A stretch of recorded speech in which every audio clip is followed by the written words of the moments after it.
Well, hello, and welcome welcome back to Pizzachan's podcast. I'm your host, Pizzachan, and we are Season 3, Episode 12, the grand finale!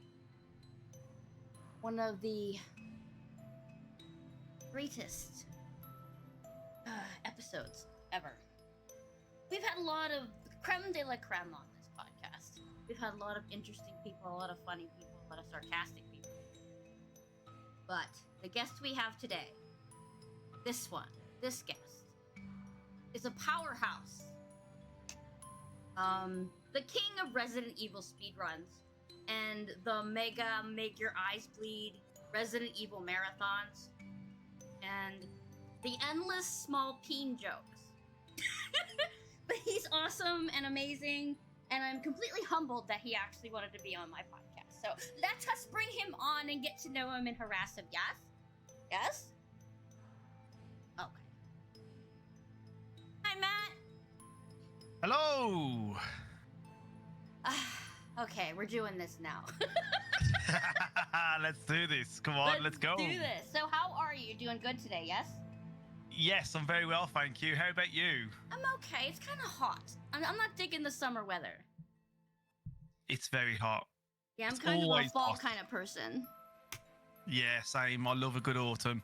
Bit of winter, Yes. but no, not keen on the summer. Yeah, I know. The humidity sucks. I'm waiting to see toucans fly above. But anyways, well, I got air conditioning, so we're good. Oh, really? Yes. Oh, well, stop complaining then. That means I have to go outside. I get drenched in sweat, and then I come back in. It's like, my own little freezy box, so it's good. Yeah, try being in the UK where most houses are fully bricked up and no aircon. Yes, I've heard that. And I'm so sorry. My heart bleeds for you guys. It's like you guys can all come over and hang out with me because it's like I couldn't live without it now that I've had it for so long. All right, but anyway, well, thank you for being here today. I know you're a busy guy with all of your streams and stuff, so I appreciate it. So tell us a little bit about you as a streamer. Okay. Yeah, as a streamer or a person. Both. A little bit of both. Oh, yeah. So my name's Matt, as you can clearly see in the title. 34 years old, coming 35 this year. I know I'm getting old. And I've always loved playing computer games ever since I was a child. But there is other parts of that as well that I enjoy doing, or did prior to streaming. I used to do a lot of fishing, believe it or not, and that's not sea fishing. I used to get involved with local match fishing, like carping and stuff like that, where you get yourself in a tent, which is also known as a bivvy, and just hang out for a couple of days by the side of a lake. I used to be into fitness, which I don't get up to anymore because I'm a streamer. So I end up touch grass occasionally. All the time now. It's so hard to get out. Most of the time, you're just stuck at the computer. That's one thing about it. But I used to be into my gym. Used to train 4 times a week. I used to be in good shape in my younger years, but now not so much. Yeah, now we're potatoes. But yeah, as a person, I'm pretty boring. That might be hard to believe for somebody who's quite a bit of an extrovert when it comes to streams. In my private time, just me and Abby, my partner, we just tend to like be boring. Just we go for walks and go to local towns and do a bit of shopping, and we don't do anything crazily exciting. We do have a few holidays here and there. But yeah, we just like the chill. We like the nature. Be a part of it, be amongst it. I'm not very much for that hustle and bustle nowadays. Being in the thick of it, in busy environments. I prefer being in a hot tub somewhere, looking at the sunset. Just chilling and relaxing, really. Well, you're a ball buster on stream, so I'm not surprised you like being quiet when you're on stream. Yeah, I mean, I am. I think a lot of people will vouch for me that have met me that I am still the same person. I just feel like I'm probably a bit more kind of potentially reserved in person than I am on stream, because at the end of the day, the streaming it's an entertainment and experience. It's we want to entertain people, don't we, as streamers? We want to make them feel welcome and offer a welcoming place. You know, you want people to stick by it and be part of that experience. So definitely do a bit more energy, I should say, on stream than probably what I put out in person. Yeah. But it depends on where I am. It depends what I'm doing. If I'm at an event or a function like a gaming festival that we sometimes go here in the UK called Insomnia Gaming Festival, where we get to meet a lot of different people, then obviously my energies probably do come close to the stream level, barring the profanity. We keep the profanity on the streams. But yeah, going back to it, yeah, that's kind of like in person, bit more chill, you know, hang out with a few friends, then which we've, you know, but mainly I'm always with my partner Abby, and we just, like I say, do maybe go to a few shops. Like I like going to the charity shop stuff as well and finding rare games. Oh. So sometimes I like to go to shops where I could find some potential decent, you know, PlayStation 2 titles and stuff like that. So would you be a collector of games then? Do you have like collector's absolutely. editions and stuff? Oh, for sure. Like, absolutely. Since I've gone, you know, when I got into streaming, you know, I've built this room really where I've got like cupboards everywhere now full of like, you know, Resident Evil figurines and PlayStation titles and consoles and some rare consoles as well. Prized possession. Which one's your prized possession? To be honest, I fell in love with a console recently that I've only just recently purchased called a PSX. It's basically it's a Japanese PlayStation, effectively, but more like an entertainment system.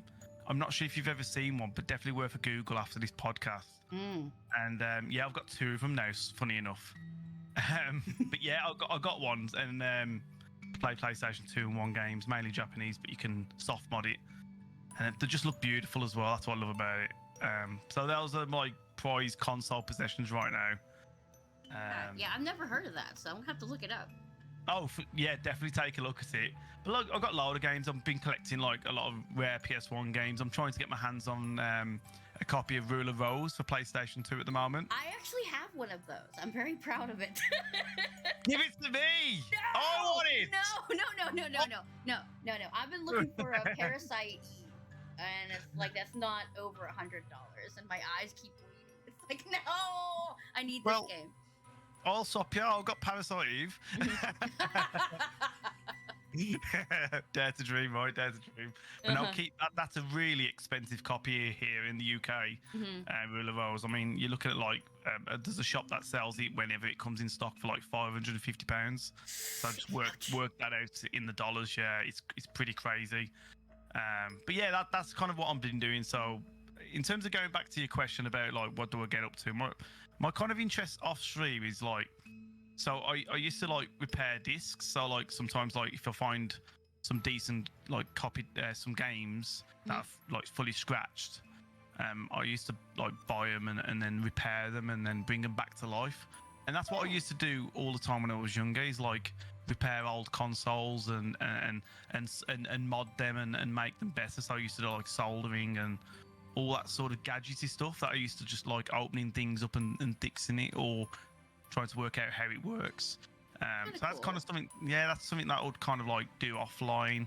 Not as much anymore because obviously the streams, like, you know, sometimes you just want to get away from it all. But yeah, that's definitely something that is something always of an interest of mine when it comes to like modding and consoles and stuff like that, electronics, so to speak. Are you a movie person? I love movies, yes. What, like horror or different genre? I love all. You know, I'm happy to sit down and watch a romantic. Like, yeah, a bit of romantic MattRPD. Nice. But no, seriously, like, I love my horrors. I love like films like, you know, going back into the 80s, like The Thing. That's my favorite horror film. That is one of my all-time favorite movies. Oh, there we go. I love We've it got so something much. in common. I just purchased the board game not too long ago. It's so good. Oh, really? Yeah. Oh, wow. Cool. That sounds amazing. Have you played the game? Yes. Oh, kind of. I got Kind mad of. at it. It's not the easiest of games. Yeah. But no, it gets a lot of, you know, it's okay, but I think they could have done a bit better with the game. But it's still a decent title. but yeah, I look go back to the movie question. The Thing is probably my favorite horror film. You know, John Carpenter's done some great films. I love him as a director. What else? There was some talk about him doing a Dead Space movie. I heard Thinking that of as the well. script, Yeah, and I was like, yes, do it, because he's an awesome director. that would be amazing, wouldn't it? Yeah. I mean, has he done anything recently? Yeah, I don't think so. Yeah, I think he must. Because I mean, he must be pretty old. I mean, it's good that he's still, you know, wanting to get in the working environment, but Right. I thought he would have been well retired by now. Yeah. But no, like I love the Stephen King, the original It film. You remember that one? Yes. Yeah, not the remakes. The original was good. It's The about 4 Shining hours is long my now. favorite book, so I love Stephen King. Yeah, Stephen King's done some really brilliant stuff. Yes. But yeah, even the new stuff though, like more like the psychological stuff, like the Conjuring, brilliant films. Those are really scary. They are pretty scary. They are pretty scary. I do like them. I like the Insidious as well. Yes, that's a creepy movie. Yeah. Yeah, so Annabelle and all them lot, the new stuff that it's James Wan does a lot of it now, doesn't he, director wise? But yeah. yeah. But like I say, going back to it, I kind of love all movies, you know, like love stories and stuff. I'm not shy to, you know, get involved in all them sort of films when I get a chance. Yeah, I'm not. I like romance, and I don't care what you think. So I love that. Yeah, a bit of a soppy guy, I suppose. Good. It's good. Okay, so why streaming? Why did you start streaming? This question, I mean, this answer could go on for a long time. A lot of people probably already heard this on previous like discussions, but it's a funny one. I completed my law degree, so I graduated with a law degree, bachelor's of law. Yeah, and at the time I had a keen interest in pursuing a career within the law. So I got my degree, and then I had a few months off, and then I pursued my postgrad, which is like your masters. I don't know if it's slightly different in the US, but and I started training for that. And so that's called the legal practice course. And what that means is once you've qualified doing that, it gets you in the field of like becoming a solicitor in a law firm, and basically you're in the job then. But during the postgraduate course that I was doing, it just kind of like it wasn't for me. I kind of fell out of love with it. I fell out of interest with what I was doing. So I thought, you know what, I'm just gonna give it up. It was something that I felt like was the right decision at the time. I got my degree, and maybe I was burnt out after doing the degree, because you've got to remember as well, I was working full time and doing that from a part-time level with the course. And then at the final 2 years, I decided to do it in 1 year. So I ended up doing like my dissertations as a full-time student, but also full-time working. So it probably became a bit too much. And at that point, when doing my postgrad, I thought, you know what, I'm just burnt out from studying. Because I was probably studying 5 years at that point as well to get my degree. So I think I was like, you know what, I don't want to study no more. I'm sick to death of reading books. I don't want to read no more books. You know, a casual book, fine, but I don't want to read any more like legal scriptures and case law. And I was like, no.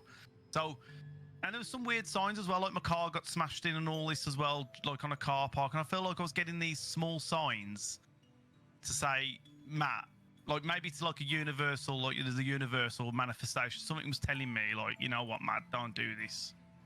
This isn't for you. And I wasn't feeling it. And I was having to drive really far out to do the course. And so I just quit the course, and then I decided, you know what? I sat down with Abby. I said, I need to get some sort of additional hobby here. Yes, sometimes I did my fishing that I used to love doing a lot, but I sometimes had that. But I wanted to get into the gaming side, because what a lot of people may or not know is that my brother is a partner streamer on Twitch. He's been streaming a very long time, like probably since before. A very long time ago, years and years. His name's Vita Moores, and he still streams now as well. And kind of like, so I've always known of Twitch, but I kind of like never picked up on it. And I thought, you know what, I'm going to get this room done, because we was in a fairly new house at the time as well. So I thought, we've got a spare room. Let me do it out and get a PC, and I'm going to start gaming. And so I did it. I got myself a PC, got myself 2 monitors, and got myself set up to do a bit of streaming as well on the side. Going into it with no expectation at all. I just thought, let's give it a go, really. Let's just see what happens. I never thought of becoming anything other than maybe gaining a few friends. And that's what we did. And then, lo and behold, we've been streaming for now.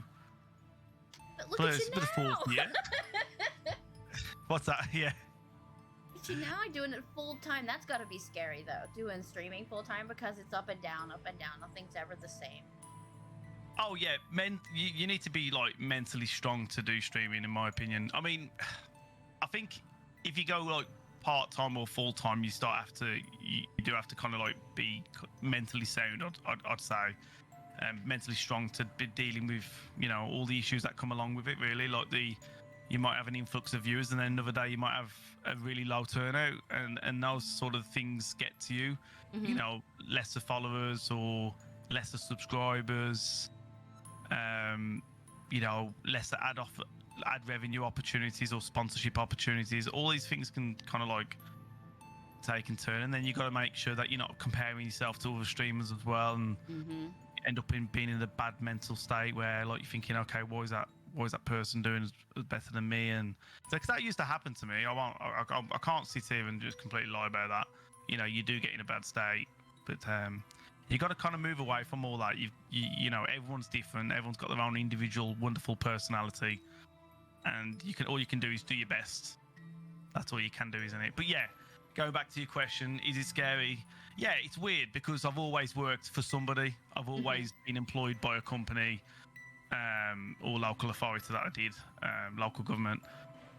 So from going to that, where you got a reliable, guaranteed monthly income, and that includes your pension and your taxes sorted out and all that sort of stuff, to then go full-time on Twitch where you're self-employed, you work for yourself, you have to do all your own taxes. Yeah, I don't even get into that. That's nuts. No. It's absolutely crazy. So I've had to learn a lot on the side, other than streaming. But yeah, I mean, it's like anything that you do in life, isn't it? You got your pros and your cons. That's the way it is.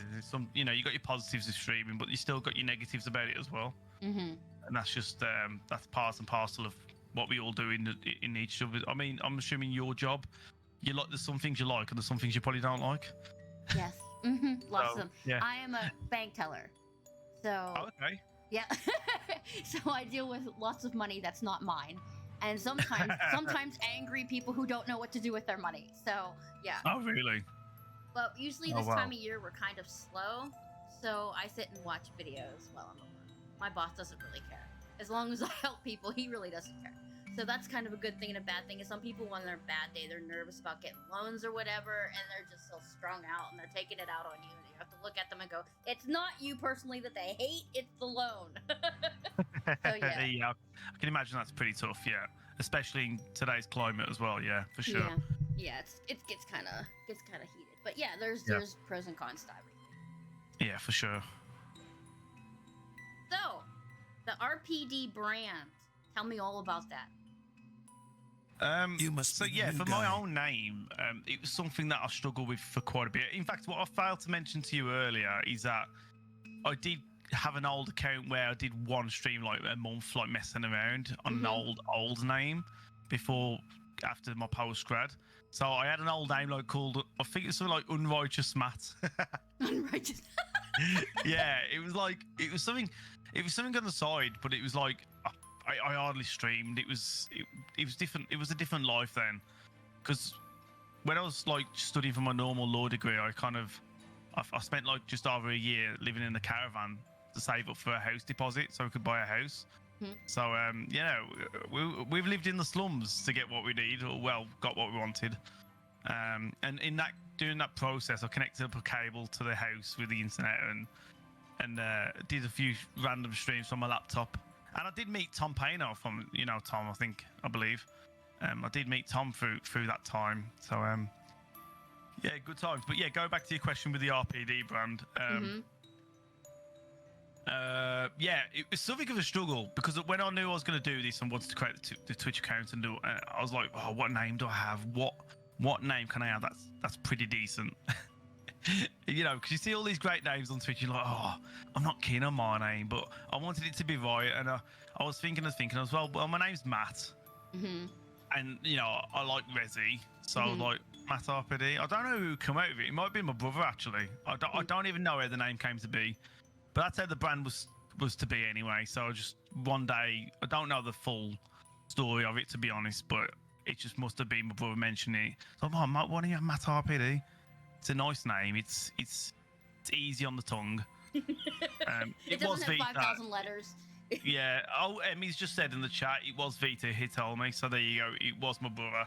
Okay. That must have had the one to inspire the name. So that's how the brand came to be. In terms of my own personal brand, anyway, and you know, all that just coincided with the logos and the panels. And is that what you mean when you say brand? I'm assuming you just mean like Yes. the whole. Mm-hmm, mm-hmm. Yeah, And yeah, your you're happy stream with that. team, Yeah. yes. Yeah, so the stream team, it was a bit of a funny one because I've always wanted to, you know, obviously grow a community and be part of a community of like-minded streamers that have got a passion for the similar type of content, Mhm. i.e. Resident Evil and horror games in general, really. But the problem was I had early on as a streamer was that I couldn't get access to create a team on Twitch because I'm not sure if you already know this, which I'm probably sure you do. You cannot create a Twitch team until you're partnered. I'm not sure if that's changed now, but it was when I was an affiliate, I couldn't create the team. So I've kind of found a way where I could do it and it wasn't against any sort of policy from Twitch. So what I did, because my brother's partnered, I said to my brother, look, I really want this team. It's Raccoon Police Department. I want this team. I want to get some people in there.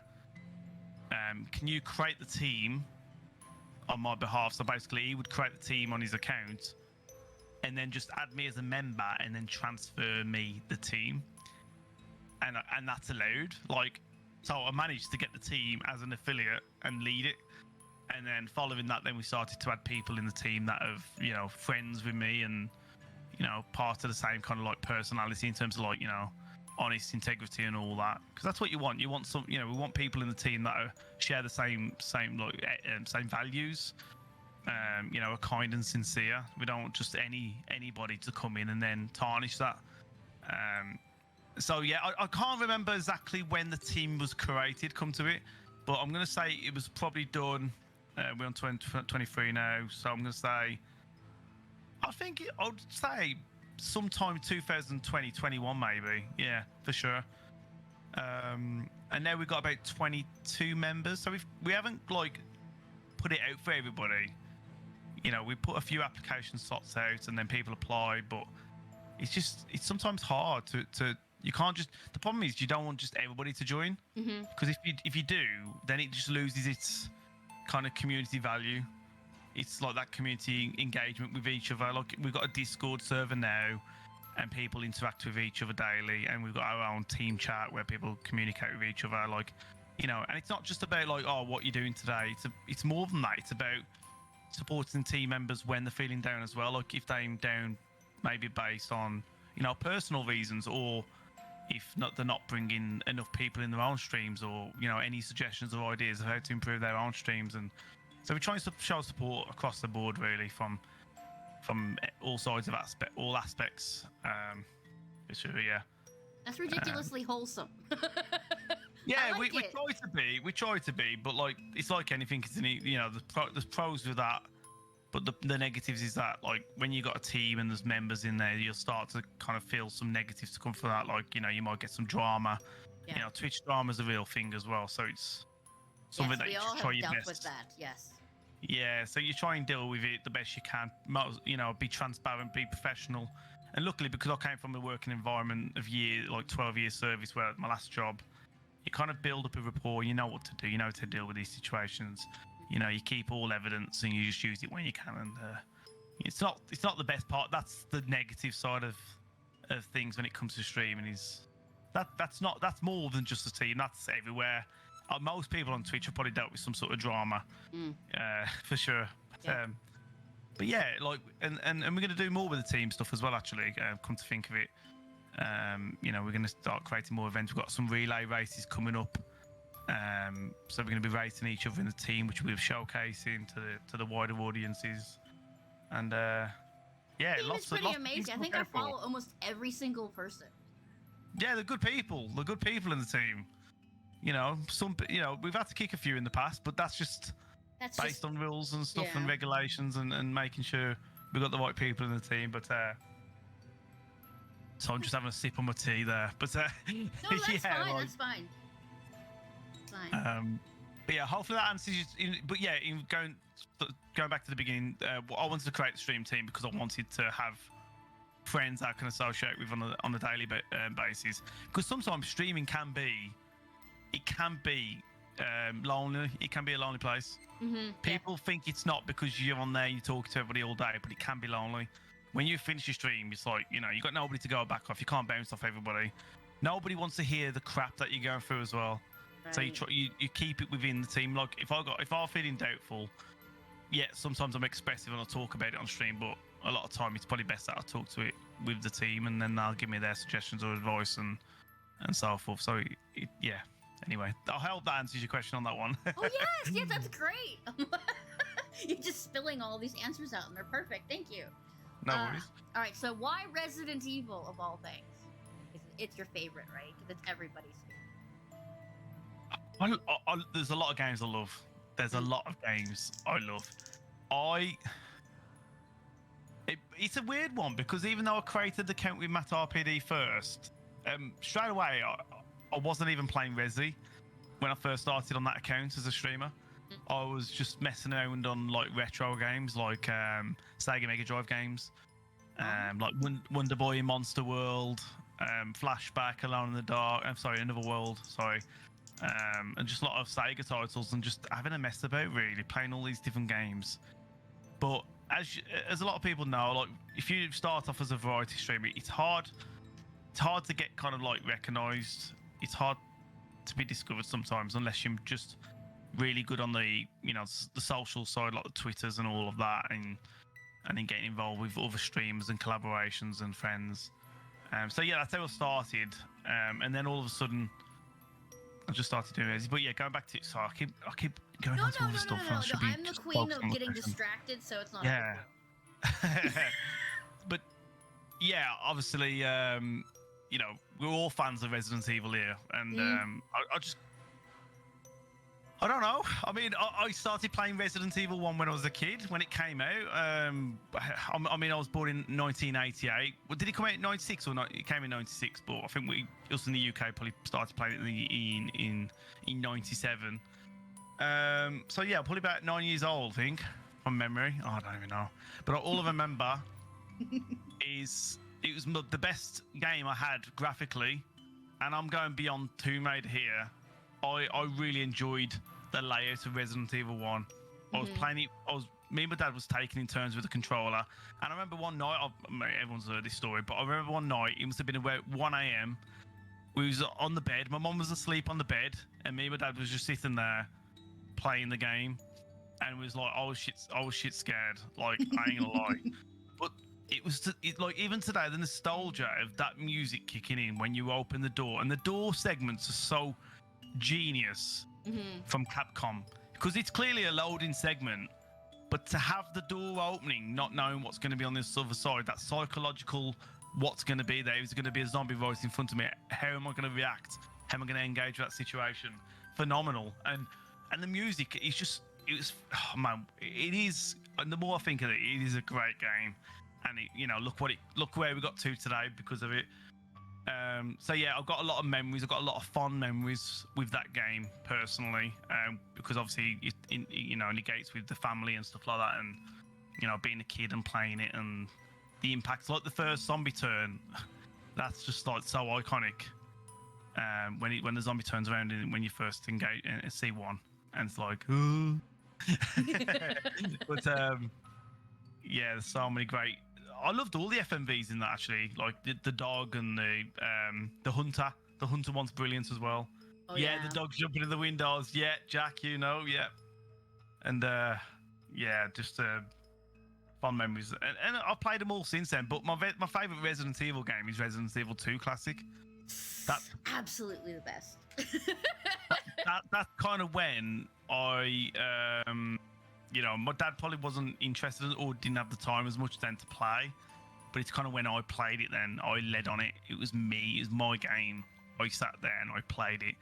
And, I don't know what it is, but have you seen the PAL copies? Obviously, the Americans got a different version, but us in the UK and Europe, we got like the PAL copies because of the hertz of our TVs are slower.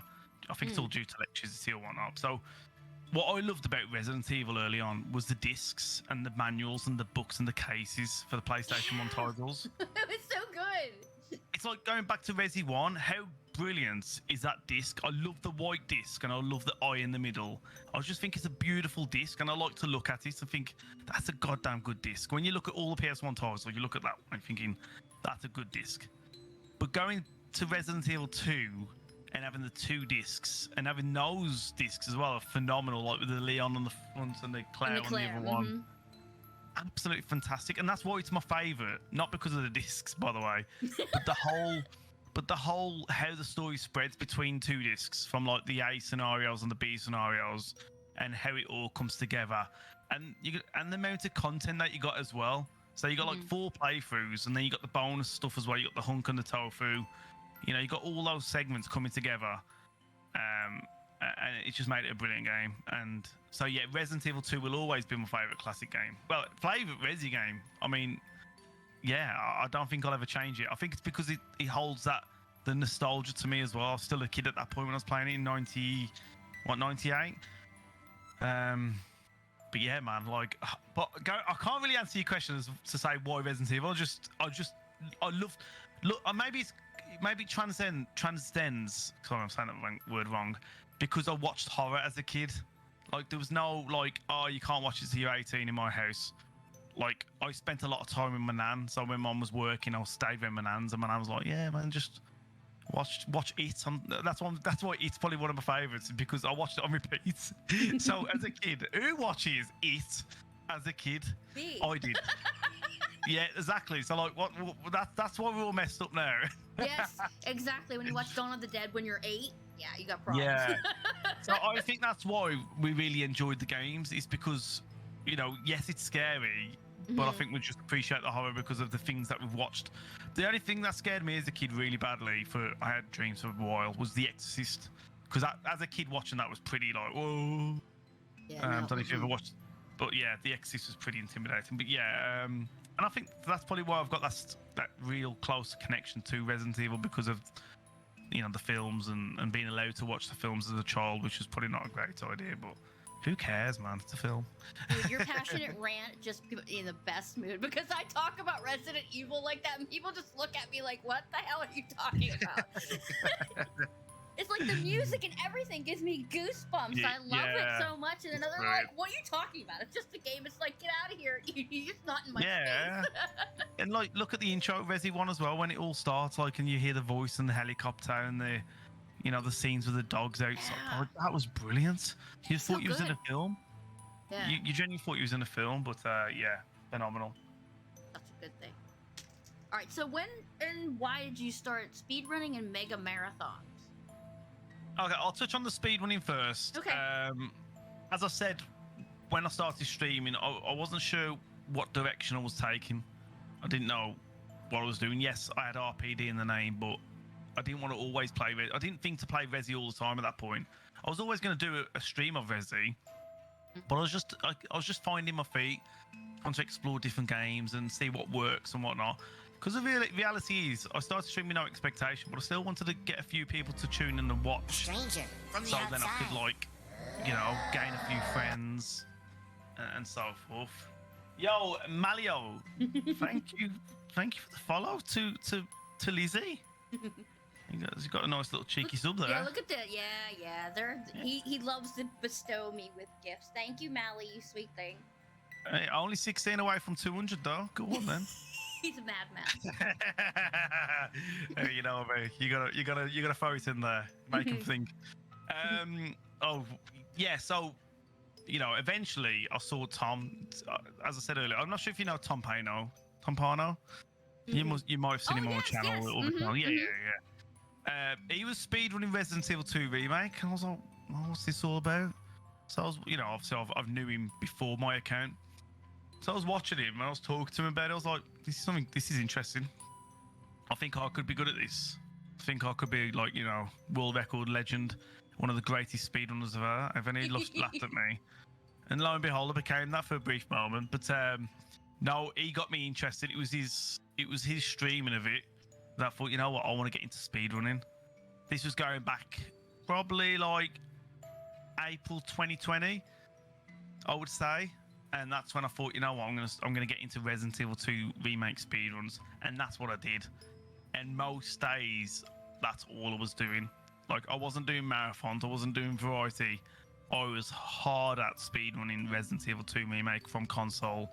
I was giving it my best, and I was like, oh my god, you're doing it on console too! Wow. At the time, yeah, because you got to remember, like, I didn't have a great PC. Like, I didn't understand anything with streaming on a PC. I got a PC because I needed a PC.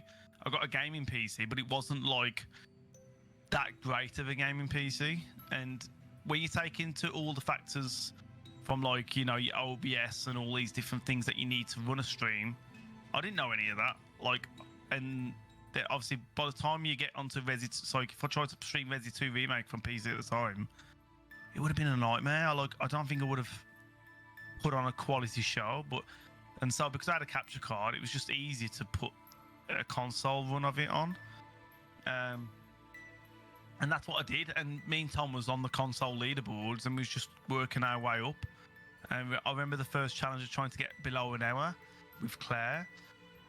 Excuse me, I'm a bit like, I've had a bit of a sore throat like for the last few days, so if I sneeze or cough, I apologise. No, that's fine. You need water, whatever. Go ahead. Yeah. So that's kind of like, me and Tom was just battling each other at that time. Because, I was still, I had a few people watching me, but then I started to grow because of it. So it went from say 10 people, 5, 10 to 15, 20, and it just built from there. Just running RE2 nearly every day. So when you see some of these pro speedrunners do that, that's what I was like. I was like a pro back then. But now I'd say I'm more of a variety kind of. I'll put entertainer loosely, but that's probably what I see myself as, more of an actual speedrunner nowadays. Definitely entertaining. I'll try my best, but it's fun for some, but it's not fun for everybody. You can't please everybody as a streamer. It's all about your personality fitting somebody else's. But that's how the speedrunning came to be because of Tom, and obviously. It just took off after so many RE2 remake speedruns. I thought, I want to kind of expand on this a bit now. Let's do RE1, and then let's do RE2 Classic, and then just go from there. And eventually, I built enough up to put on these marathons. Then, I didn't. When you mentioned mega marathons, I wrote it down in my little script here. I didn't know if you meant like when I do my big marathons, or if you want to talk about the actual charity stuff that we've done with the RE marathon. The super big marathon, like the 24-hour one you just did. Oh, yeah. I mean, that just touching on that. That's mainly, that's just years of learning all the other games, really, putting them all together. The 24-hour marathons, I've done about 5 24-hour streams now, 5 or 6. The last one was a bit more variety, but in the past I have done like just a true RE marathon. I think I did about 21 games in 24 hours of Resi games, but it was like obviously all the categories. Like Claire A, Claire B, Leon A, Leon, both classics remakes, Code Veronica, Resi 3 remake, classic, Resi 2 remake, just the whole list really. Resi 5, Resi 6, Resi 7 Village. So we've done a huge array in the past. But I will touch on this briefly as well. But in terms of the mega marathons, I will just touch on the charity stuff that we've done as a stream as well, which I'm pretty proud of. Not from me, but also the communities coming together. I've been part of the RE Marathon charity event. We haven't run it properly by ourselves for a while now because it's been passed on. The ownership got passed on due to people's lack of obviously there's other things going on in people's lives. But I know personally from my own account we raised a lot of money, probably over £20,000. But also when we did the actual last RE Marathon, when we had like all the voice actors involved, we've got a lot of streamers collaborating with each other, racing each other, showcasing their own Resi runs. We earned $10,000 for the Mental Health Foundation from the last one that we did. So it just shows that, like, you know, Res is more than just a game. It can bring people together as well. You know, and for great causes, much necessary causes as well. So I just wanted to touch on that because obviously I know you meant my own personal marathon, but I wanted to touch on the other things that we do as well for charity. Yeah, I know you guys do a lot of stuff for charity too. The So that's RPD cool. stuff as well. Yeah. So yeah, that's that. And expect something in the future, news-wise, for an RE marathon coming back to the fold. So yeah, we'll keep you posted on that front. You guys are always busy doing something awesome. We try our best. You must be the new guy. Okay, so what is your favorite thing about what you do? As a streamer, I'm supposing, yeah. Yep, Yeah. I would go with my favourite thing about streaming is community interaction. There's nothing better than having an active chat and it's popping and I'm talking crap. They ain't talking crap, but it's fun and we're just having a good time and you just lose yourself in the moment. Everyone's having a whale of a time, and yeah, that's where the best of me comes out as a streamer. I think if the stream's popping and we've got the things going, we've got the right vibe, it's a brilliant place to be. I think it's one of the best places to be. I will say that. So that's my favourite thing. Excuse me. But also with that, you know, like I going back to the charity stuff that we've done, not just my own marathons, but also being part of like other speedrun marathons, like ESA, which is the European Speedrunner Assembly. I've done a short segment on GDQ, Games Done Quick. Also, I've been part of UKSG, which is United Kingdom Speedrun Gathering, and other charity organisations as well on Twitch that I've been part of, which is great to do because you know it's good. You know it's for a good cause. You know, raising money for valuable reasons. So I'm always happy with that. But I think I can't really give you more than that really from like my own personal feel. It's all about the interaction for me as a streamer. I don't really care that much about the game nowadays. Like for me, I could be playing a really crap game, but if I've got a banging chat and a banging day, like, you know, a banging stream and people are tuning in for it as well, I've got decent viewership, people are having a good time, then I'm happy. I can deal with a bad game. But but the opposite today, like I could be playing a really good game, but no one's really interacting. Then I'll probably won't enjoy the game. Because the whole point for me going on Twitch is to have that experience for me as well as them, for the people watching.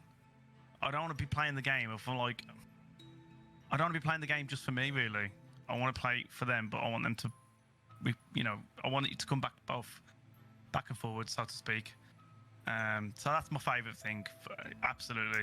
By far, that's what it means to me. It's all about the community, having the best of times together, building relationships, building friendship, and that's everlasting. And hopefully, it lasts for a long time as well with the people that I've met and the people I've become friends with. Like Emmy, for example.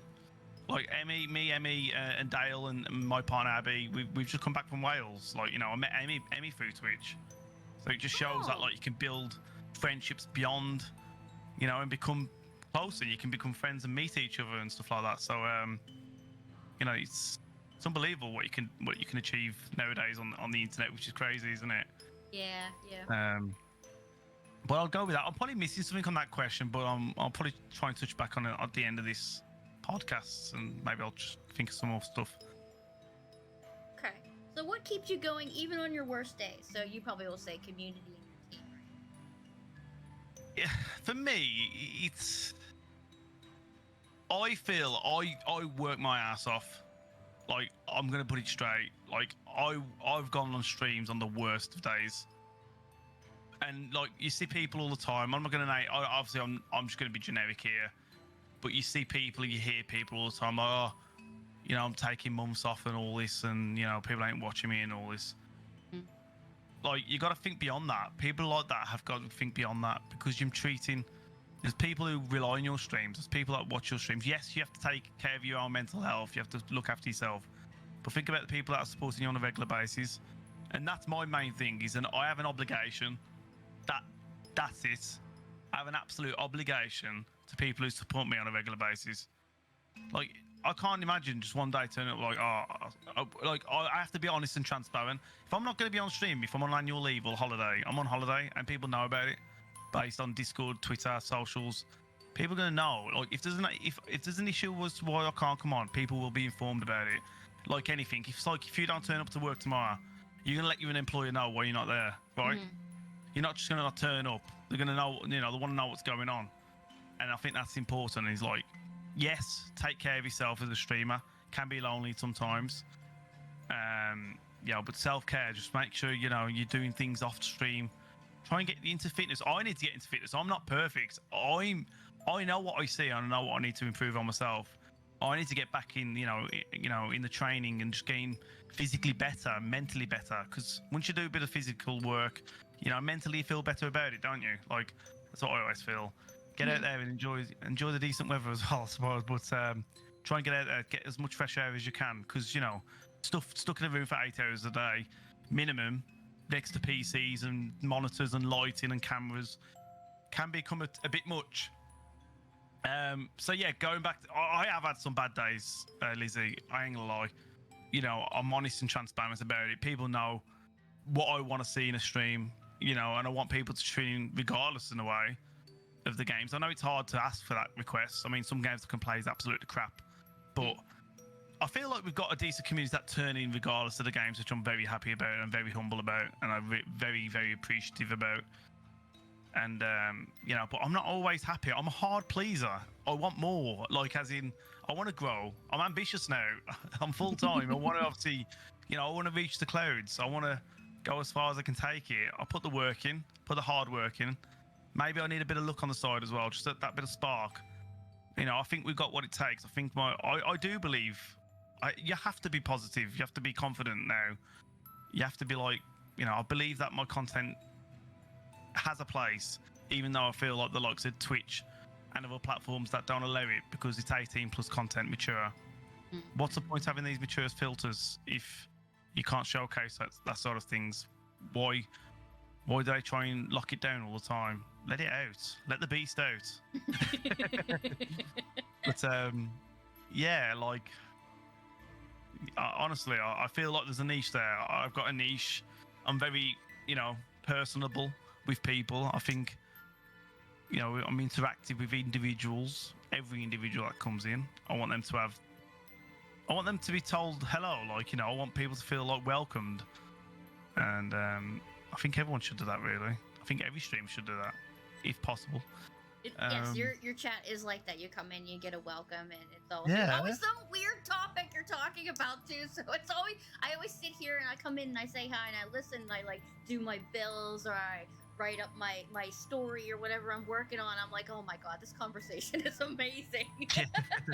No, I can appreciate a lot of people work and sometimes with the stream times and all that, I think we'll touch on later, is just, sometimes you might not be doing the best times with your stream times, maybe to start late, or that's something that you always discover as a stream. When is the best time to stream? When, do you know what I mean? We're always trying to work all that sort of stuff out. But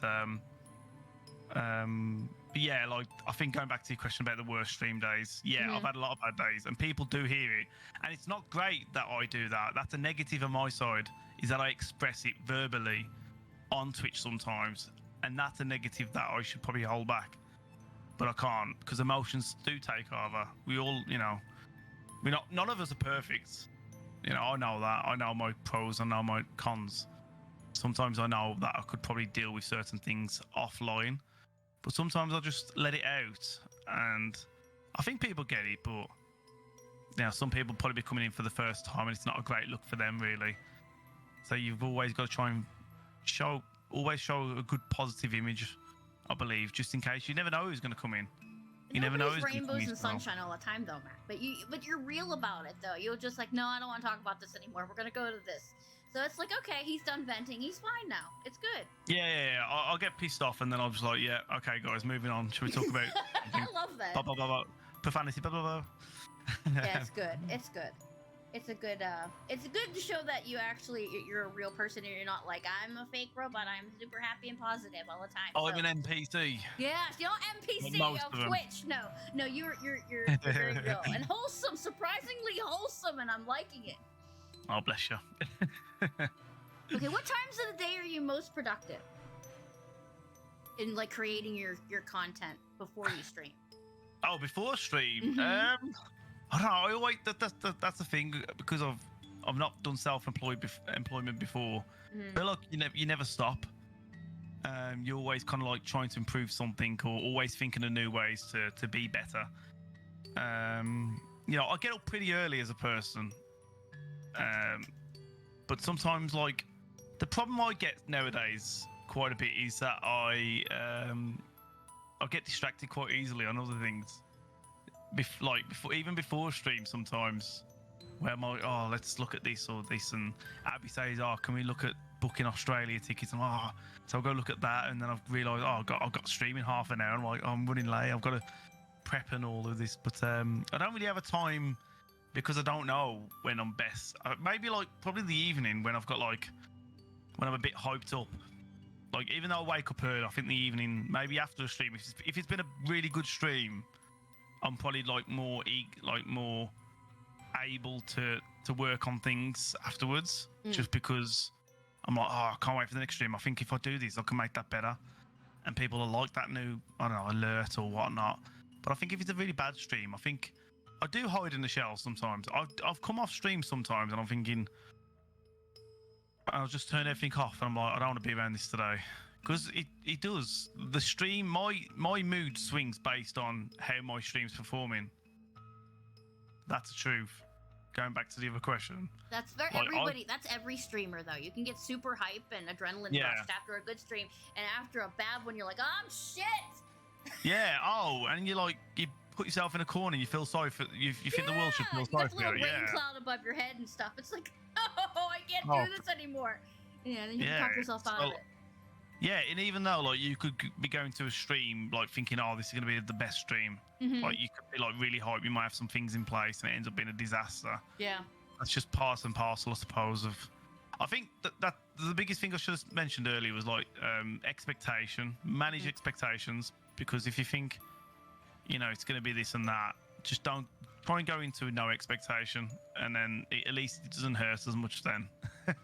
But yeah, going back to your question, what time is the most productive for me personally? I don't know.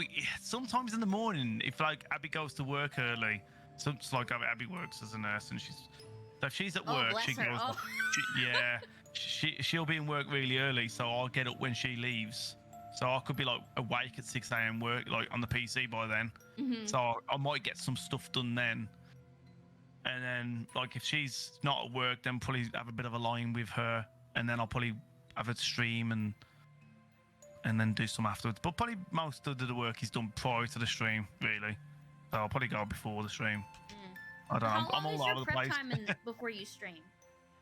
Do you like 2 hours, so 30 minutes before you stream? No, it doesn't. It depends what I'm doing.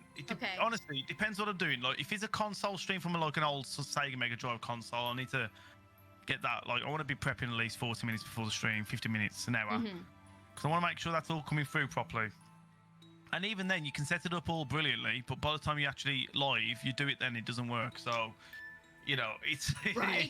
You can do all the prep you like, but yeah, like I don't think it takes me that long to go live now. Maybe I'm missing a trick which other people are probably doing better than me, but I do get all my socials out. But maybe I could do better like artwork or imagery. I only seem to do them for like big occasions like birthday streams, partner anniversaries, or followers. I mean, we hit 10,000 followers not long back, so it's stuff like that. I'd probably like do some sort of artwork, mainly. And other than that, obviously the work would be more outside of Twitch, really, like your YouTube videos and your artwork and banners for that, and TikTok stream. Because I haven't really been on TikTok for the last 2 weeks for like live streams, but every morning as well, before my Twitch, I was banging out TikTok lives for about an hour. And not only was I streaming on Twitch for like 8 hours, I was doing an hour before that. Oh, that's nuts. Live on TikTok, because I wanted to get that audience and I wanted to boost it, and it was working as well. But then obviously the subathon happened last month, and that kind of took that away a bit, because obviously I had to stream like 21 days in a row, which was pretty crazy with the subathon timer still going. So yeah, that's kind of like that was a bit crazy. I'm just thinking. Oh, sorry, what was the question again? Now I forgot. So I haven't gotten to the TikTok regime. So how is streaming over there? Streaming's pretty good.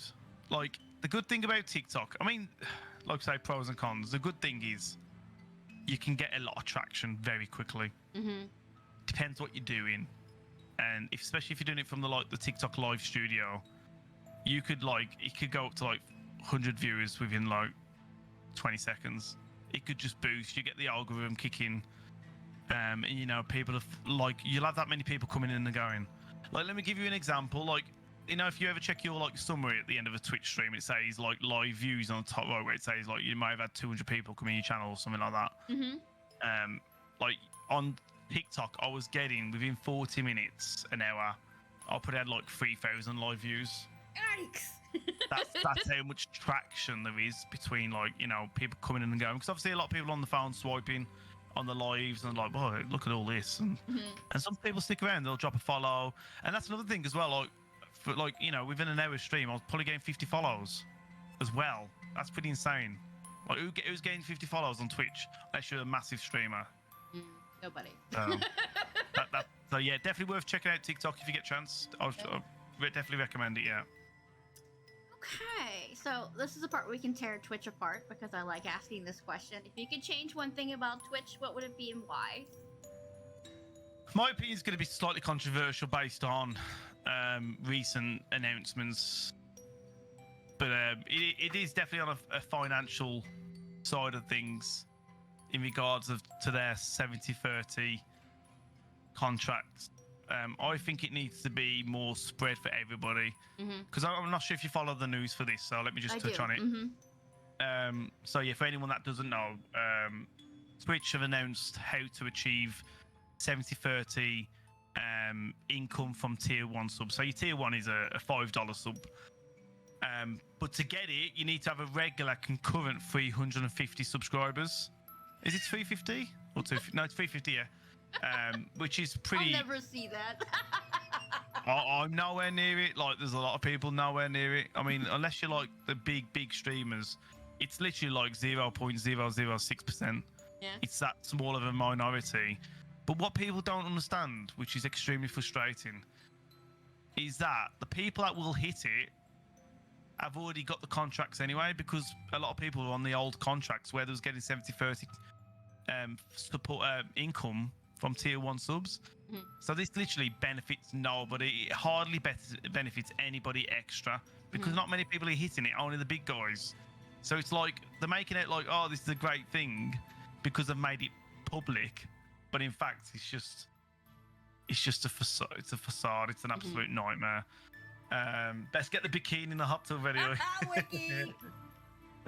Yeah, I mean, I am doing a paddling pool stream on Saturday, so sorry, shameless plug. It's okay. It's okay. But yeah, I think it should be okay, fair enough. If they want to do it, the problem is, why not make more streamers full-time or part-time? You help me answer that, because I don't understand it. If they gave a mechanism, even if, for example, okay, partners, you have to work for partners. You gotta get a bit lucky, and there's no reward hardly for partnership anymore. Yeah, okay, you get a few extra emotes. For me personally, I don't give a shit about emotes. I really don't give a fuck. If I could delete my emotes and have no emotes available, I would. I couldn't give a fuck. Sorry, I should have swearing on this podcast. I don't know. It's fine. But that's it. Why not? Okay, partners, they're 70/30 for tier 1, and then give affiliates who's working towards partnership 60/40, or even that, just give everyone 70/30, and then make more people part-time. More people would go part-time with their jobs and Twitch if you was earning 70/30 on a tier 1 sub. Right. Or full-time, more people would go full-time. Isn't that what it should be about? Yes. Provide the platform, provide the things in place to allow it, and they just don't. They're just nah. Yeah. You can. What do you mean I can go full time? Yeah, I don't know what to say about that, but I took a risk. But yeah, that is one of my gripes. And the second one is actually, I've got to talk about the other one as well. And I think I've already touched on it anyway. Is they always seem to promote the Disney. And when I say the Disney, you've probably heard me talk about this many times. It's all like the PG or like, oh, look, all the kiddie stuff, if you know what I mean. Or the people, people who don't swear or express any sort of That's not my channel. adults. But it's extremely frustrating, don't you think? I mean, I'm very frustrated. Are you not frustrated that you never seem to get any sort of support or promotion from Twitch, and all you ever see is the front page stuff, all this crap based on people who are just willing to not have the mature filter set on? Why? It just seems like you select that mature filter, and any sort of aspirations or dreams or promotion from Twitch you'll never get. Right. Like you see it on Twitch, you see it on their Twitter all the time, pushing all these, people. Oh, look at it, go and follow so and so. Drop a like there, drop a comment.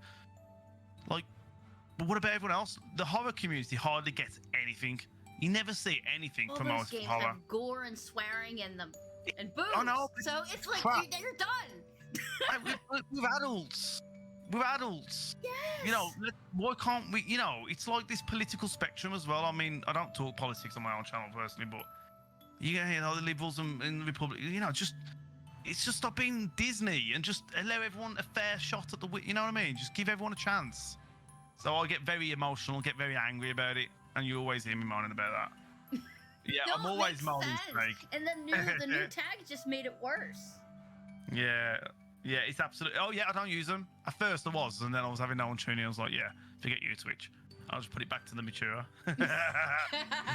I've not put excessive profanity on mine. Forget them. I'm not going into their rules. Nightmare. So that's my two pet hates. I just want to see more fairness for everyone, really. Give more revenue out. I know they're a business. I know they need to make money. Yes. But when it compares to like the likes of everyone else, it just seems like they're not doing enough. Look at Kick at the moment. I mean, they are giving a you were kick talking in, about but, Kick the other day on your stream. Yeah, I mean, I don't know. It cannot be financial viable of what they do. Nope. But as a streamer, it is exciting to know. Okay, if I go there and if I can take my community there, you're going to get 95% revenue. Right. 95. Apparently, though, if you get partnership, you get the whole revenue. You get all the 100%, which I don't know. I don't know how they can justify that. I don't think it's going to last, but. Knowing that, knowing to see that, it's just like pretty insane. I know YouTube do 70-30 for everybody. Facebook's probably similar. I don't know about TikTok. I don't think TikTok does, but you get my point. They need to they just need to do a bit more, and I think more people stick around then on Twitch, and more people start signing up again.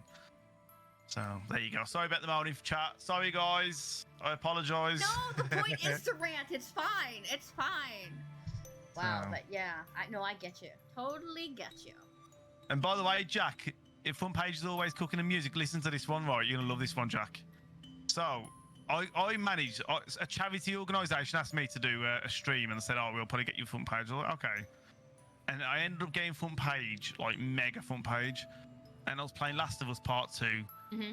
And if you played Last of Us Part 2, that's pretty insane. So I was on front page.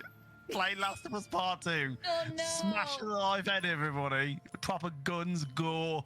Everyone's being killed, and there's me on the front page. Like, go on, Love it. I love it. I was like, no wonder they don't want to support me. They're probably ruining them. What are your thoughts on the ads, Matt? The ads. The ads. Oh god, don't even get me started on the ads, Montana. Okay? I lose more viewers that way. I don't know how it is for Matt being the big ball buster that he is, but it always drives me nuts. I play ads, but I earn, reputable revenue from it, or sometimes like the last few months have been a bit shit. But I want to try and earn money without having to have this hope or expectation that the community is going to drop all the subs and the bits that they do normally each month, because I don't know, that's based on generosity, and I'm a bit worried about that. But the ads do kind of help out. For me, obviously it helps, and financially I've got a mortgage, I've got bills, I've got Sasha, she needs treats and food and water, all that sort of stuff. It's not the cat. Yep. The kitty must eat. Yeah, the cat, exactly, yeah. Do I agree with it? No, of course not. I mean, I feel like they take advantage of Twitch do, and we're out of your control, and they do things without even you knowing half the time. But what I will give a recommendation for you all right now, right? Put your ads to 3 minutes an hour. Spread it out so you play 1 minute every 20 minutes. So that's 3 minutes an hour. Do that, and if you do it, you remove the pre-rolls. Pre-rolls is the biggest stream killer out there, and most people don't even know it. It is. It is. Especially if you're raiding into somebody new and it's like, oh, Yeah. I'm gone. So, and loads of people I know have done it now. So make sure, if you're a streamer, go into your settings, go into ads, and get rid of pre-rolls. Just by putting 3 minutes.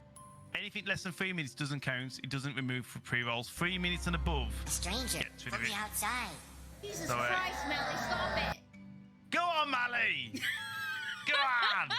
Look at that, 4 gifted subs. Only 12 away from 200 in the channel. Go on, then. I reckon we'll see that by the end of the stream. Such a psychopath. I'll go on, look at them. Look at them subs.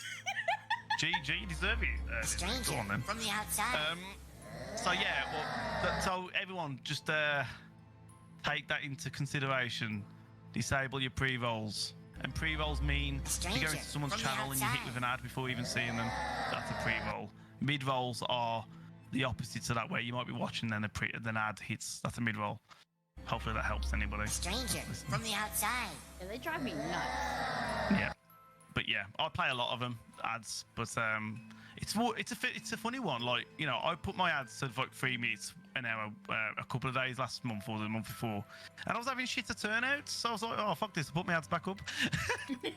Honestly, I was getting worse turnouts when I removed all the ads, thinking, oh, you know what, I'm gonna do people a favour here, and I turned them all the way down, and no, it was worse. I was like, no, I'll put them back. I don't see them because I usually sub, so I don't have to see them. Yeah.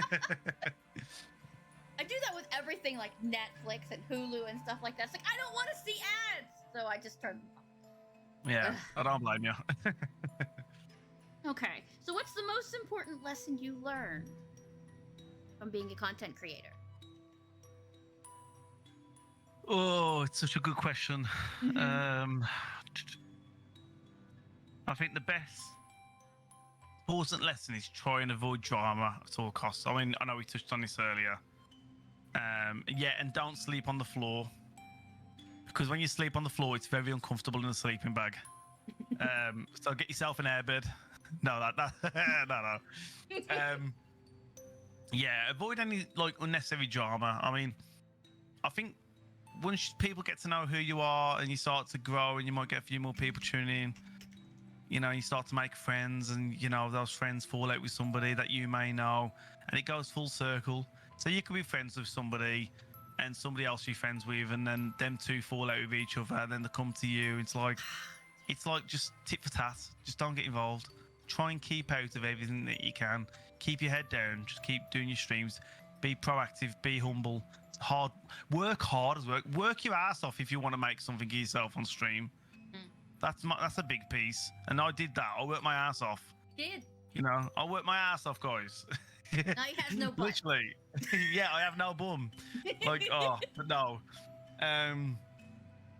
Yeah, I think just it's a funny one. Like, just create friends that you know you can be loyal. You know, who's gonna have your back as well. You know, and speak to people as well. That's a good lesson actually that I learned. Was that I probably kept a lot in, and not speak to anybody about things that wasn't working out on stream and so forth. And you know, reach out to people, work out, and get, and like, you know, if they stream as well, get their thoughts on it. How do they manage their expectations? What do they do better? How do they cope with it? You know, and you try and take their advice. It's good to talk, absolutely. It's good to talk, because if you don't, you can get yourself in a really dark place, which I've done. So make sure to talk your feelings. Don't be scared. Don't be ashamed. Reach out. So that's one important lesson I'd say, for sure. And I think a lesson that I already did anyway, but it's not really a learned, but I'd definitely say it's valuable, is be consistent. Like, there's nothing worse than like not knowing when your streams are going to be on. You know, be consistent and just work hard. You know, and hopefully whatever it is that you want to achieve from stream. And not everybody wants to achieve something. Some people are just happy doing it for a personal hobby and that's it. But if you've got aspirations that follow that hobby, like you might like, oh, one day I wouldn't mind going part-time or full-time, then you've got to be willing to put the work in. It's endless. There's no end to it. You're always on it. But a lot of people come to you and say, oh, it's great playing games for a living. It's still a job. It's a hard job. It's hard work. It's a lot of hours in front of cameras and lighting, and trying to entertain people for hours and hours daily. It ain't always easy. So, especially if you don't really have an active, or you know, at the time of playing, you might be a quieter day. It's harder. It's harder to stay positive during those moments as well. But I think the last one to that is, I think you've got to try your best to stay humble and just be honest and transparent, and you know, as I said earlier, no one's perfect. Just be true to yourself. That's a biggie. Be You true were to yourself. actually answering the next question before I even asked it. Oh shit! Sorry. It's It's okay. all right. We'll touch on them earlier, but yes, we'll touch on them as well, I'm sure. But yeah, just No, I get No. you. I get you. I started out in a bad place. I was taking advice from a person who just wanted to see me fail. So they definitely did everything they could to make my stream fail, including telling lies about me. So I started out really bad. yeah, exactly. But here I am now. So it's good. We're good. But you do play RV all day. I don't. He I don't play does RV all day. But he was playing Red Dead too, so you can't say he does it all the time. I do more of Red. I don't just do Resi all the time. I hate Resi half the time. No, I don't. But like, I play other games now. Like, I do play a lot more. I'm a more variety. I play all sorts. You know, Alien, Silent Hill games. I do a lot more now compared to a lot of people who still probably stick to Resi, which I managed to break away from that. I still love Resi, but it's nice to kind of like do other things as well, for sure. There's a lot of games I love. So yeah, hopefully that answers that anyway. It did. You did. You answered it very well. Oh, and Days Gone. We completed Days Gone as well. That was brilliant. Days Gone. Oh my god. That Completed game. that every week we was doing that and bloody completed the game and did it all. Fantastic. I have trouble with driving in any sort of game, so that game didn't go well because the beginning part you're on a motorcycle. I'm like, Yeah, oh damn yeah. it! Yeah, it was so bad. Things did not go well for me. Yeah. So what's next for your channel, Matt? You said you want to do more things with your team. You want to have more charities. Anything else? Personally, I want to try and get more horror back in there because I don't really. There's a lot of times I'm just doing variety at the moment, like you know, you Red Deads and stuff like that. But I want to explore other horror games that people keep telling me to play and look into, like so like Fatal Frame. Never played them. Oh, that's another one of my favorite games. Yeah, stuff like Haunting Ground, Rule of Also good. Rose, you know, stuff like that. I might be willing to give a go. Still like to try and at least do like one sort of speed runs a week. I need to still speed run Alone in the Dark, New Nightmare. Also, I've started looking into retro achievements as well. I'm not sure if you've heard of that. So basically, there's a website called Retro Achievements where if you use like you link it all up with your account, you can link it into like your PlayStation emulator. And if you want to do like unlock achievements on old games like Resident Evil 1 or Resident Evil 2, there's an achievements list on it. So it's like, you know, it's like playing your old games with achievements unlocking. Nice. Yeah, I've only like I know Super Sleepy T does a lot of it, and I think Kimmy DNC's been doing it recently as well. So it's definitely becoming more and more popular. I've known about it for some time. Yeah, there's Abby, Luna's Magic. Love the tags for this stream. Lewd jokes, profanity, yelling. Yep. Luna's me Magic yelling, is my not partner, him by the yelling, way. Me yelling. Yeah, that's Abby. Luna's Magic that's Abby. Hi, Abby. Nice to meet you. Bless her. Yeah. So check out Retro Achievements, and there's loads of games. There's a whole list. So if you ever want to play these games again, but with unlocking achievements, you can do it on your own stream, and it's quite easy to set up. But I'll tell you, I've been just setting up this evening actually because I'm planning to do that tomorrow. on my stream return. So I'm looking to do some Resi 1 with the achievements unlocking. So if you pop in tomorrow, you might see some. Alright. And so yeah, that's kind of like my mindset in terms of the charity stuff. I don't really have any like actual dates yet. With that sort of stuff. And the team RPD, we're looking to do the race head-to-head races, which will be happening very soon now. Those. So I love the races. yeah. So stay tuned for all that, guys. All right, the last question, Matt. 5 tips for noob streamers. I said nude streamers. I'm hard. I'll do nude. Words are hard, okay? Yeah, I think for new streamers, it depends on the streamer. So if anyone's listening here and you're thinking about streaming, I have to answer this question based on why they're going into it. So is it purely for a hobby? Is it for potentially growing? I think some people you hear, and I hate this when they come in on, oh, I want to make loads of money on Twitch, or you know, I'm streaming to make money. Wrong, and I will dismiss them, because if I started with not expecting anything. I didn't start streaming thinking I'm going to make something of myself. I thought making a few new friends, maybe do some challenges. That was it. I think if people are going into it with that sort of intention, that mindset, I think they're going to be very disappointed. So, firstly, I think the first key word here out of these 5 tips is expectation. Manage your expectations. Manage it. Why are you doing it? What is it you're doing it for? If you're passionate about games and you want to make a few new friends, it's a great start. But don't expect thinking you're going to make a load of followers and make a load of viewers, because it may not happen. You need a bit of luck. You need a bit of spark.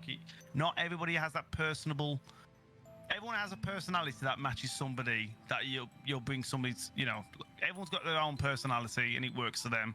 Some people you can watch and you can't stand them. Some people you're watching, you're like, wow, I like watching this person. That's the way it works. So you know, it depends the type of person you are as to whether you'll grow quicker or slower. But it all comes down to that we're all on the same journey to get to wherever we're getting. So it doesn't matter who gets there first. It's about just enjoying the journey, enjoying the ride.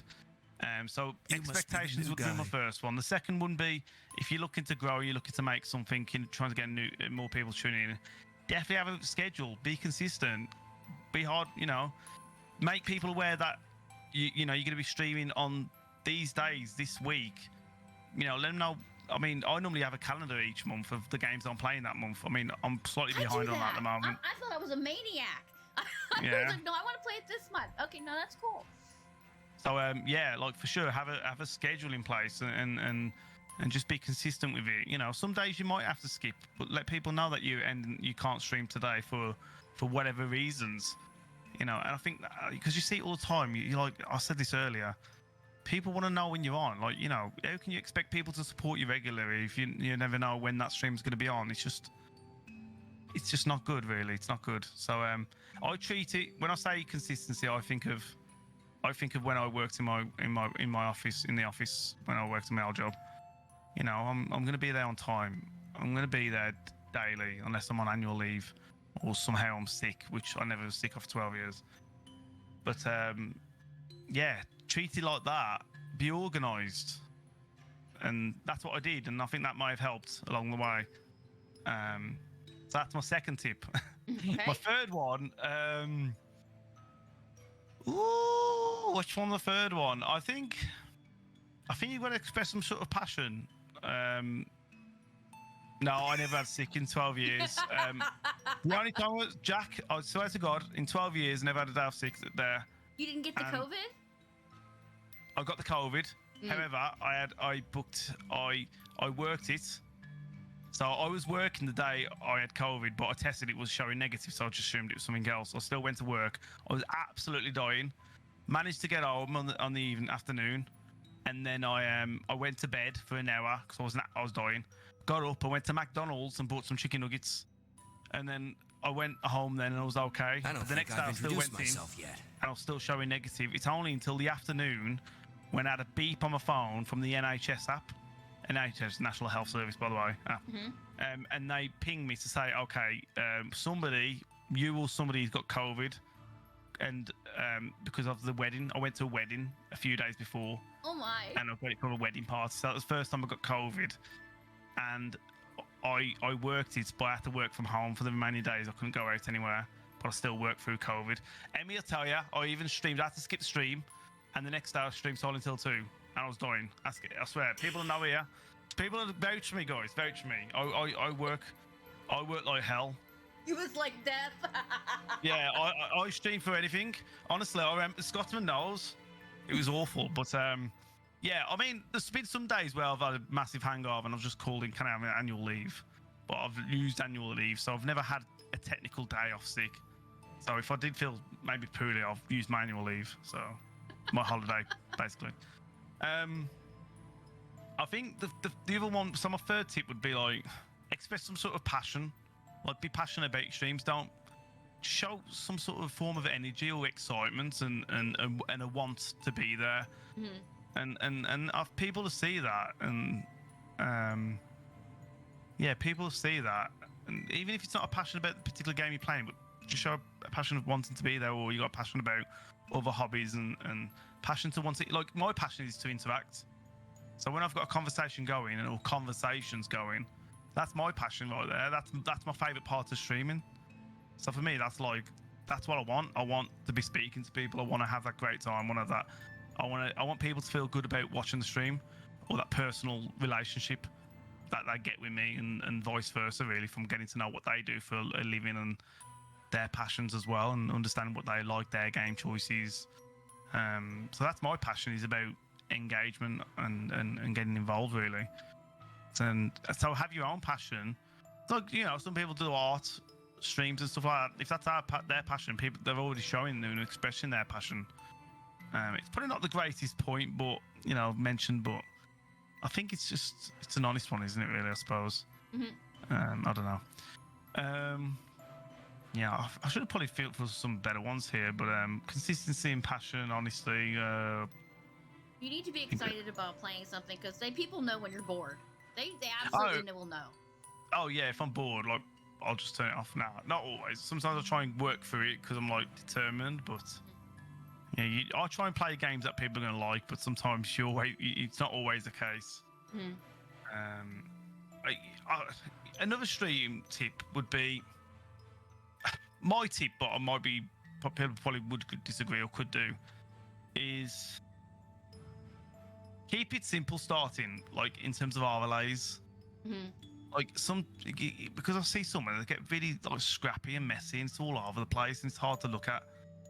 You know, because not everyone has a great PC to start with, so you might stream at 720p instead of 1080p.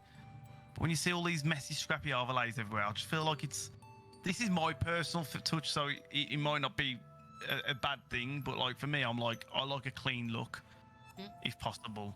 So for me, for someone starting off, just start with a camera, just a basic camera box. Keep it simple. Keep the other aspects of the screen there for the gameplay. Don't have, have a few decent alerts coming through. But I guess you got to show your own personality of who you are as a person through your stream with the overlays and alerts. But I don't know. I think keep it clean, keep it simple. Don't overthink it. Don't overdo it with all these different things.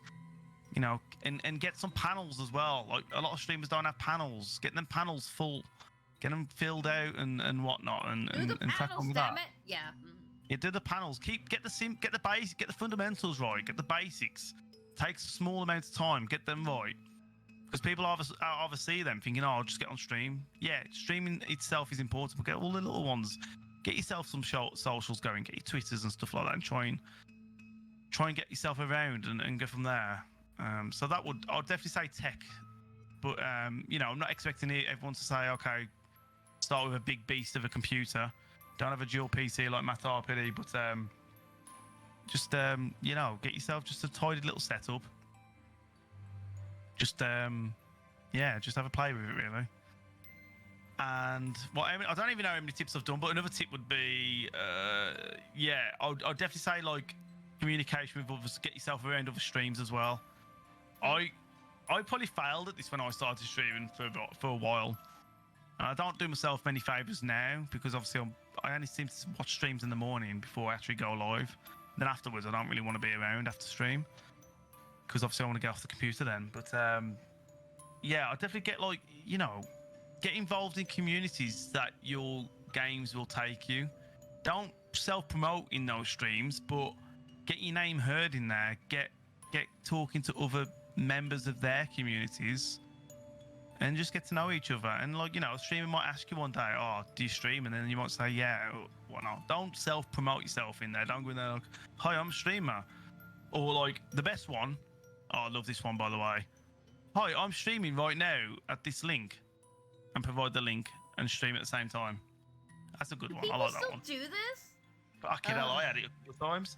"Hi, I'm live right now. Come watch me. I'm playing Resi 4 right now with Matt."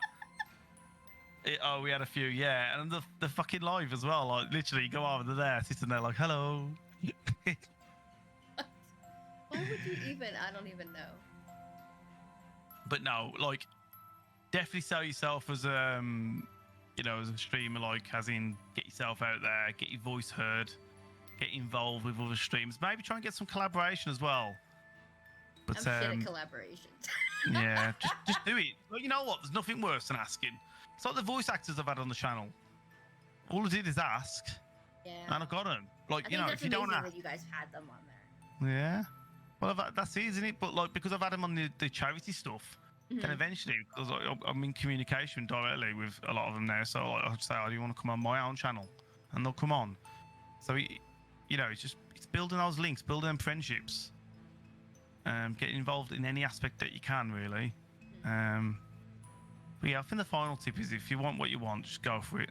Jump deep, work hard for it, be ambitious, be true to yourself. You know, just go for it, man. Leap. Because if you're asking to say no, who cares? You know, if you don't ask, you never know. Exactly, chicken. Exactly, folks. So just get in there. Just I don't know what else I could say. Really, there's that many tips I could give streamers. Maybe I should like maybe I should write a whole page or stuff and just push it to somebody and say, "There you go." But I could go on. There's that many points. There should be a handbook for new streamers. You just go out there and go, "Okay, I have my camera, I'm playing a game, but I still suck." But yeah, and actually another thing that I forgot to mention is that, like, people sometimes think they're going to grow massively as a streamer playing Call of Duty, and another thing is like, try and get yourself in them little niche directories on Twitch where you're thinking, okay, you might take advantage of a few followers or get a few new people coming in. Like, for example, let's talk about the horror spectrum, Dino Crisis. So if you go on Dino Crisis right now, there's probably no one streaming it. Like, if you pick your time right, probably no one streaming it. There's a good chance sometimes people ain't streaming Resident Evil Code Veronica, like, because these more like considered like side games, side categories. Them as a streamer growing or looking to grow, you know, and you're starting off, probably great categories to start with, rather than starting with, say, Resi 2 Remake or any Resi 2, Resi 1, where people are going to scroll down that directory. So I'd avoid that, actually, if you're looking for, you know, a bit of quick success early on. Just try and get into these categories where it's not heavily populated. Like, try to play Resi 4 at the moment. It's going to be hard, because obviously it's going to be a dense category. But I'll definitely look at these like more bespoke type indie horror games where no one's streaming them. And if you're streaming these indie horror games, get in with the developers as well. Get in with them. Try and get some free codes. Yeah. Promote them. Promote their game. They'll promote you with a tweet. You know what I mean? Like, this is advice. And if you can put on a decent high quality production as well, get them videos on YouTube. Get them. I'll tell you what, another thing as well. Get your content on TikTok as well. Get content out. Get them shorts out. Twitch has now got these new features in place where you can drag clips straight upload them directly to TikTok. It's a new feature, I believe. I haven't even checked it myself yet. Get your short content out. Shorts work wonders and can bring a lot of people over. Check it out. And work on all those other. And the good thing about shorts as well, it's not just TikTok. If you've got the video already on your phone, bang it on TikTok, bang it on Instagram, bang it on. You can probably bang it on Threads now as well. Threads. I'm saying that well. I always say Threads wrong. I don't know. You got Facebook Reels, YouTube Reels. Get them out there. It's so easy to do as well. It's 5 minutes. Once you got the clip, it's 5 minutes work, and you're laughing. But yeah, there you go. That's all my tips anyway, guys. You ain't having no more. Well, you did perfectly well.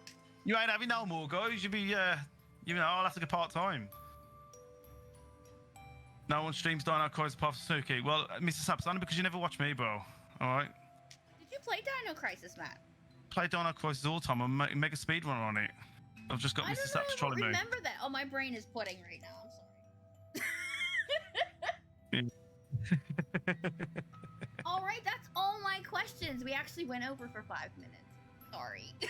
It's all a rambling. It's all my rambling. I swear to God. Well, thank you so much for joining me today, Matt. You're an awesome person. It's been an absolute pleasure. Thank you for having me, man. It's been good. I've enjoyed it. Okay. And thank you everyone for stopping by, chat. Look Lovely at to see you all. People in here. It's like, hi guys. Hello everyone. Hello everyone. You guys are awesome. Thanks for joining us.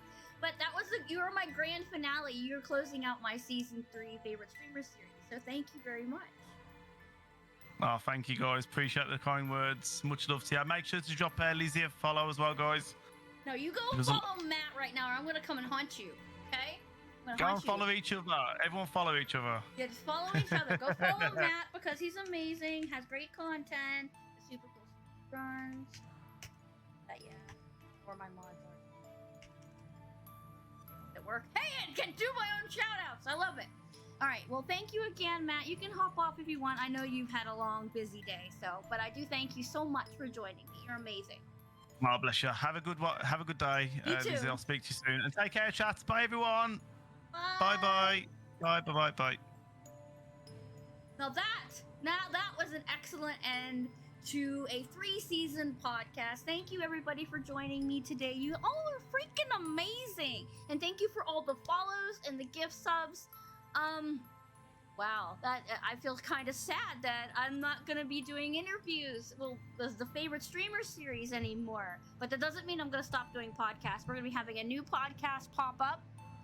We're doing something called History is Weird. Me and my co-host Lexi Lou, and we're talking about weird stuff in history. If you're interested in that. Plus, we're doing a Resident Evil stream, Resident Evil podcast. On the 23rd, we're talking about Resident Evil fan theories, which would be interesting because there's a lot of Resident Evil fans. So if you're interested in that, pop by. The next coming up on my channel, so Saturday I'm going to be playing Resident Evil, of course, Resident Evil 2 OG, a little bit in the morning, and then I believe Sunday is going to be GTFO again, so we can do some more bulk. So, anyway. You're welcome, Jack, and thank you for always being here. Thank you, Emmy. I love you. Thank you very much for being here. Thank you, Nick. Thank you, Snake. Thank you, Cupid, for doing the mod thing. Jen, I love you. Mwah. Yeah, Resident Evil fan theories. Yes, because there's lots of them. I scoured the internet for them, so we're going to be going over that on the 23rd. So let's see if we can find somebody to send you all off to while I go and make some food because I'm starving. Because I'm always starving. Let me see who can we raid?